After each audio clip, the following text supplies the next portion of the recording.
सुबह के 5:30 बज रहे थे। अंधेरा भी अभी छटा नहीं था। बाहर निपट शांति थी और राजेंद्र नाथ के दिल में बेपनाह सूनापन। रात भर में वो कई बार करवटें बदल चुके थे, हर तरह से नींद को मनाने की कोशिश कर चुके थे।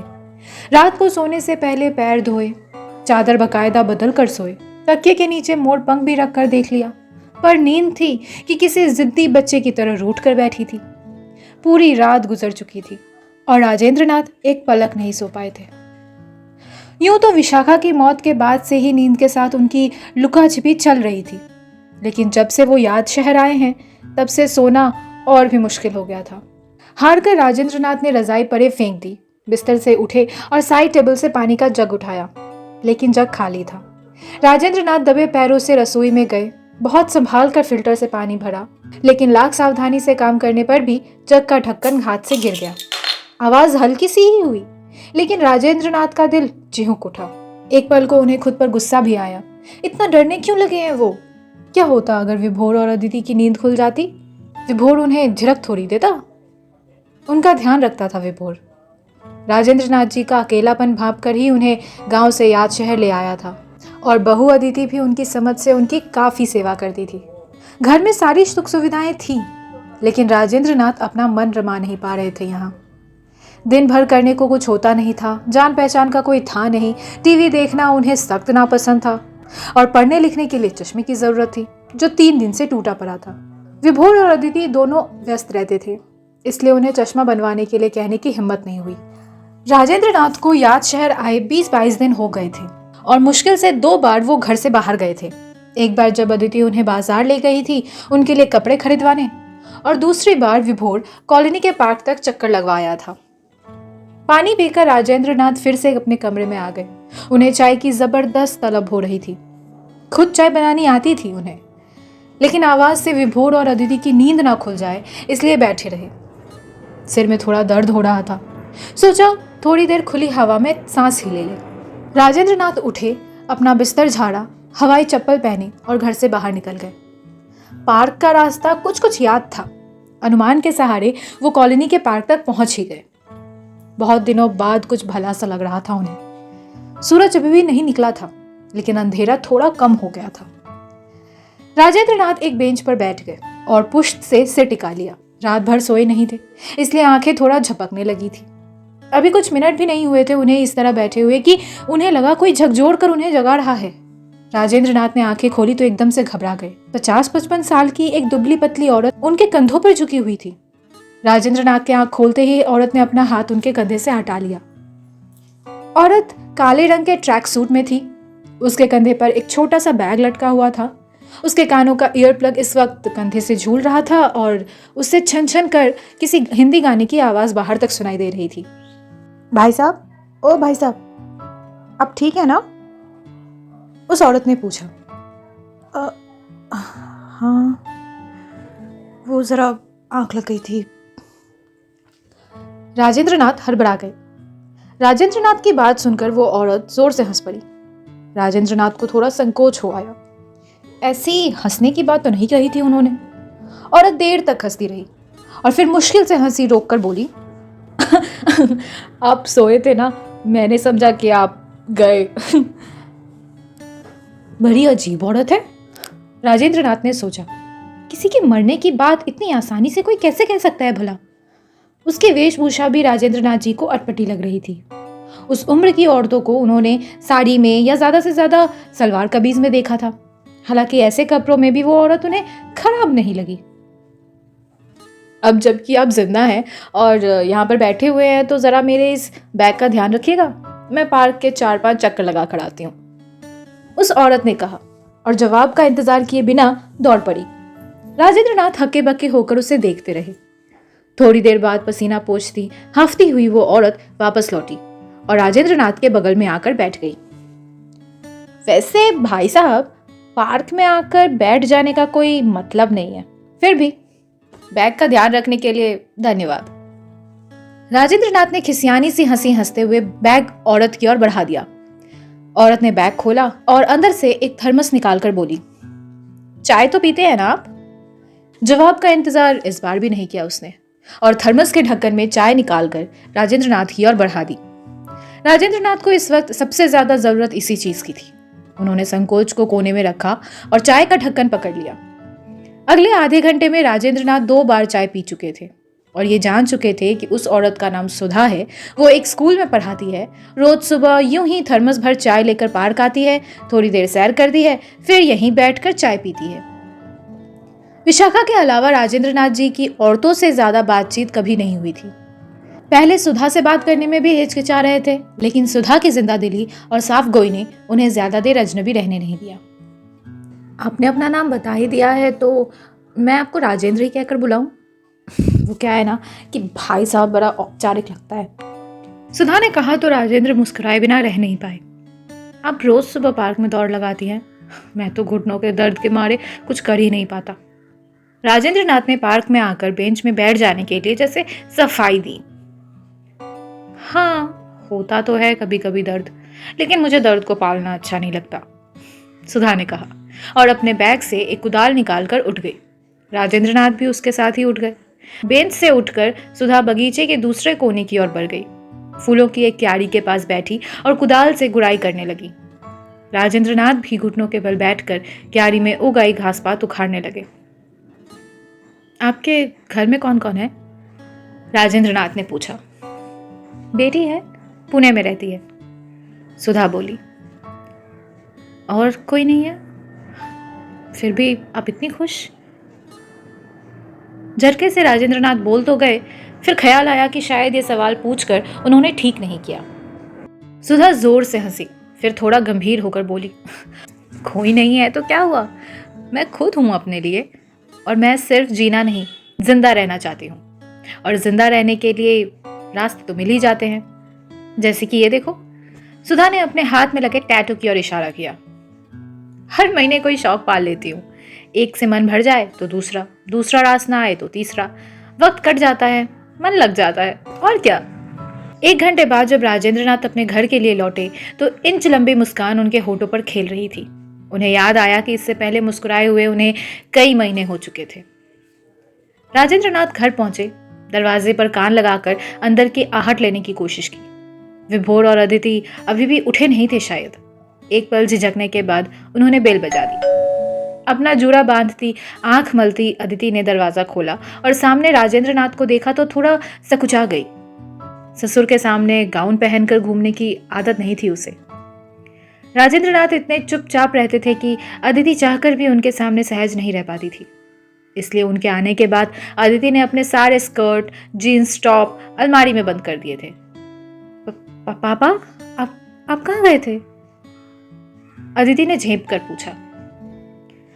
जरा पार्क तक घूमने चला गया था, तुम जाओ, सो जाओ, राजेंद्र नाथ ने मुस्कुराते हुए कहा। अदिति ने हैरानी से अपने ससुर का चेहरा देखा। राजेंद्र नाथ आज उससे बात कर रहे थे, वो भी मुस्कुराते हुए, वरना उसने उनके मुंह से हाँ या नहीं के अलावा ज्यादा शब्द सुने नहीं थे। नहीं पापा, आज तो वैसे ही लेट हो गई हूँ, 9 बजे मीटिंग है, आप बैठिए, मैं चाय बनाती हूँ। अदिति भी राजेंद्र नाथ से थोड़ा खुलने लगी थी। बहू तुम नहाओ, चाय मैं बनाता हूँ, राजेंद्र नाथ ने कहा। अदिति लाख मना करती रही पर राजेंद्र नाथ चाय बनाकर ही माने।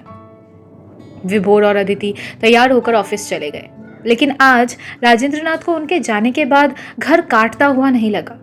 करने को कई सारे काम थे उनके पास। सबसे पहले उन्होंने काम वाली से पूरा घर साफ करवाया, सारी चादरें, कुशन बदलवाए, और फिर अपना चश्मा बदलवाने निकल गए। बाल भी तो कटवाने थे। विशाखा को बड़े बालों से चिढ़ थी और उन्हें खुद भी ऐसे बाल अच्छे नहीं लगते थे। पिछले कुछ सालों से उन्होंने अच्छा लगना, बुरा लगना जैसी चीजों के बारे में सोचना भी छोड़ दिया था। पर आज सुधा से मिले तो याद आया कि वो भी जिंदा है, और जब तक मौत नहीं हो जाती तब तक उन्हें जिंदा ही रहना चाहिए। अब रोज सुबह पार्क जाने का नियम उन्होंने बना लिया। सुधा से भी मुलाकात रोज ही होती थी। उन्हें सुधा के साथ की आदत बढ़ती जा रही थी। सुधा को भी उनके साथ वक्त बिताना अच्छा लगता था। पिछले 3 महीने से राजेंद्र नाथ रोज सुबह मॉर्निंग वॉक पर जा रहे थे। एक दिन राजेंद्र नाथ सुबह उठे तो बदन टूटता हुआ महसूस हुआ। तेज बुखार भी चढ़ा हुआ था। बहुत कोशिश की खुद को पार्क तक घसीटने की, लेकिन दरवाजे तक पहुंचते पहुंचते हिम्मत जवाब देने लगी। सैर के लिए जाना तो दूर, उस दिन वो बिस्तर से भी नहीं उठ पाए। अगले दिन भी हालत ऐसी ही थी। विभोर और अदिति दोनों के ही ऑफिस में ऑडिट चल रहा था। छुट्टी मिलने का तो सवाल ही नहीं था।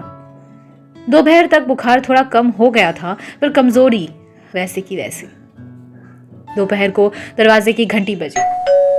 राजेंद्र नाथ ने दरवाजा खोला तो सामने सुधा खड़ी थी। अपने दरवाजे पर सुधा को देखकर राजेंद्र नाथ थोड़ा हैरान हो गए। हालांकि एक दिन उन्होंने खुद ही अपना फ्लैट नंबर सुधा को बताया था, लेकिन वो इस तरह घर पर आ जाएगी, उन्हें भरोसा नहीं था। आप? मुझे लग ही रहा था तुम्हारी तबीयत खराब होगी, सुधा ने बिना किसी भूमिका के कहा और राजेंद्र नाथ को सहारा देते हुए अंदर ले आई। डॉक्टर को दिखाया? नहीं दिखाया होगा। सुधा ने खुद सवाल पूछा और खुद ही जवाब भी दे दिया और तुरंत डॉक्टर को फोन भी कर दिया। पूरा दिन सुधा राजेंद्र नाथ के घर पर ही रही। राजेंद्र नाथ यूं तो उन्हें चिंता ना करने और घर लौटने के लिए कह रहे थे, लेकिन दिल से वो खुद भी चाहते थे कि सुधा उनके आसपास ही रहे। सुधा का उनकी चिंता करना, उनका ध्यान रखना उन्हें अच्छा लग रहा था। 2-3 दिन बीमार रहे राजेंद्र नाथ और उसके बाद जब पार्क पहुंचे तो सुधा ने उनका पार्क में शॉल ओढ़ कर आना और कानों को मफलर से ढकना अनिवार्य कर दिया। पहले राजेंद्र नाथ और सुधा सुबह 5:30 बजे पार्क पहुंचते थे और 6:30 बजे तक घर लौट जाते थे। 6:30 से 7, 7 से 7:30 और 7:30 से कब 8:30 में बदल गया, दोनों को एहसास ही नहीं हुआ। राजेंद्र नाथ अब अखबार भी पार्क में ही पढ़ने लगते थे। हर खबर जोर से सुधा को पढ़कर सुनाते थे और अपनी विशेष टिप्पणी जरूर उसके साथ जोड़ देते थे। बदले में उन्हें सुधा से उनके पसंदीदा धारावाहिक की कहानी सुननी होती थी। राजेंद्र नाथ बिना देखे भी उस धारावाहिक के हर पात्र को जानने लगे थे, पर दोनों की दोस्ती अब लोगों की नजर में आने लगी थी। इसका अंदाजा राजेंद्र नाथ को तब हुआ जब घर पहुंचने में उन्हें थोड़ा ज्यादा ही देर हो गई। जैसे उन्होंने दरवाजा खटखटाया, विभोर ने तपाक से दरवाजा खोल दिया, जैसे वो उन्हीं का इंतजार कर रहा हो। पापा, आजकल पार्क में आपको कुछ ज्यादा ही देर हो रही है। वो अंदर घुस पाते हुए इससे पहले ही विभोर ने पूछ लिया। अरे मौसम अच्छा है, फिर मैं अखबार भी वही बैठकर पढ़ लेता हूँ। राजेंद्र नाथ जी ने विभोर की बात को ज्यादा तवज्जो नहीं दी। वही तो पापा, आप इतनी देर तक अखबार पढ़ते रहते हैं, मुझे ऑफिस से आकर पुरानी न्यूज़ पढ़नी पड़ती है, विभोर ने कहा। ओहो, इतनी सी बात? कोई बात नहीं, मैं कल से अपने लिए दूसरा अखबार खरीद लूंगा। पार्क के पास ही तो बैठता है अखबार वाला। राजेंद्र जी को अब भी स्थिति की गंभीरता का अंदाजा नहीं हुआ था। पापा, बात वो नहीं है, विभोर को हिचकता हुआ बोला। मेरा दोस्त बता रहा था कि आप पार्क में किसी औरत के साथ। आगे की बात विभोर ने अधूरी छोड़ दी। जो कह दिया गया था और जो कहा जाने वाला था, उसे सोचकर राजेंद्र नाथ के तन बदन में आग लग गई। तुम्हारे दोस्त का दिमाग ठिकाने है कि नहीं? इस उम्र में क्या यही सब बचा है मेरे लिए? और तुम भी मुझसे सवाल कर रहे हो? राजेंद्र नाथ सप्तम सुर में चिल्लाए। विभोर की तो बोलती बंद हो गई। वो उठे और धड़धड़ाते हुए अपने कमरे में चले गए, पर विभोर का सवाल उनका पीछा नहीं छोड़ रहा था। सुधा और वो, अब तक उन्हें इस रिश्ते पर सोचने की जरूरत नहीं पड़ी थी, पर अब वो जवाब जानना चाहते थे और जवाब सिर्फ सुधा दे सकती थी। अगले सुबह राजेंद्र नाथ पार्क पहुंचे तो उनका चेहरा उतरा हुआ था। सुधा ने भी उनके बदले मिजाज को भांप लिया। कल मेरा बेटा पूछ रहा था कि तुम्हारा और मेरा रिश्ता क्या है। राजेंद्र नाथ ने सुधा की आंखों में आंखें डालकर पूछा। सुधा का चेहरा काला पड़ गया। उन्होंने नजरें नीचे कर ली और धीमी आवाज में बोली, तो तुमने क्या कहा?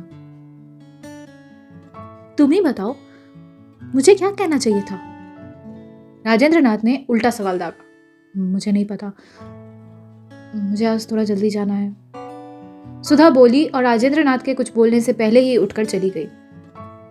राजेंद्र नाथ भी ज्यादा देर तक बैठ नहीं पाए पार्क में। आधे अधूरे मन से नाश्ता किया और फिर अपनी चारपाई पर जाकर लेट गए।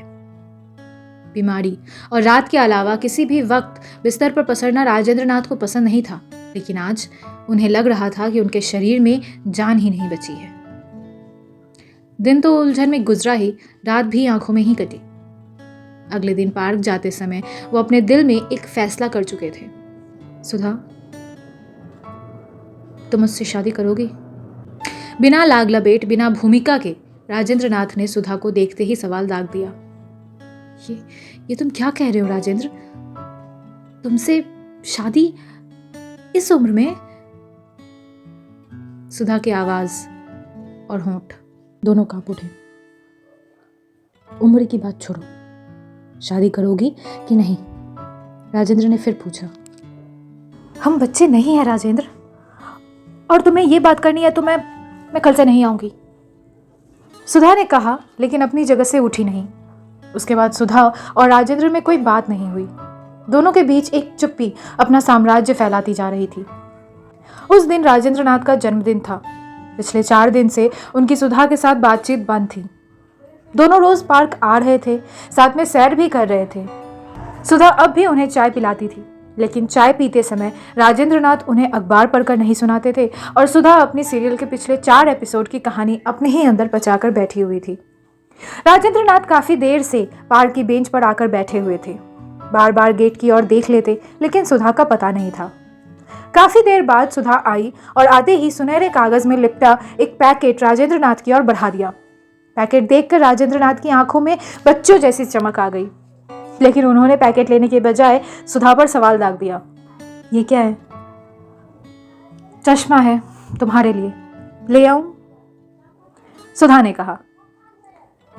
इतना घुमा फिरा के क्यों बोल रही हो? सीधे सीधे कहो ना, मेरे जन्मदिन का तोहफा है ये। राजेंद्र नाथ सुधा के हाथ से पैकेट लेते हुए बोले। ज्यादा खुश होने की जरूरत नहीं है, मैं तो भलमन साहब में ही ले आई, वरना इस बुढ़ापे में कोई जन्मदिन मनाता है भला? सुधा ने कहा। राजेंद्र नाथ उनकी बातों पर ध्यान दिए बिना चश्मे के केस वाला पैकेट खोलने की कोशिश करने लगे, लेकिन टेप थोड़ा मजबूत था और उसका सिरा राजेंद्र नाथ की पकड़ में नहीं आ रहा था। सुधा ने उनके हाथ से पैकेट लिया और खुद खोलने लगी। एक गिफ्ट पैक तो खुलता नहीं है इनसे, शादी करने चले हैं। वैसे भी मुझे कुर्ता पैजामा पहनने वाले आदमी पसंद नहीं। तुम्हारी ये मूछें भी अच्छी नहीं लगती है मुझे, और उम्र देखिए अपनी, 64 के हो गए हो।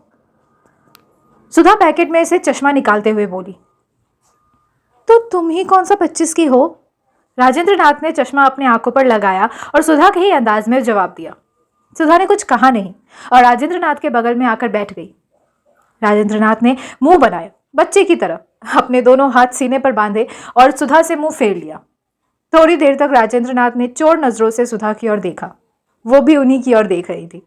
हंसी को जबरदस्ती रोकने की कोशिश में सुधा का मुंह बंद और बिगड़ रहा था। दोनों की नजरें मिली और दोनों ठहाका मारकर हंस पड़े। इस हंसी ने राजेंद्र नाथ के सारे सवालों का जवाब दे दिया। अब दोनों को बस अपने अपने बच्चों को मनाना था। राजेंद्र नाथ और सुधा दोनों ही जानते थे कि आसान नहीं होगा, पर बारिश के बाद निकली मरी मरी धूप जैसी हंसी, जिसमें चमक तो थी पर गर्मी नहीं।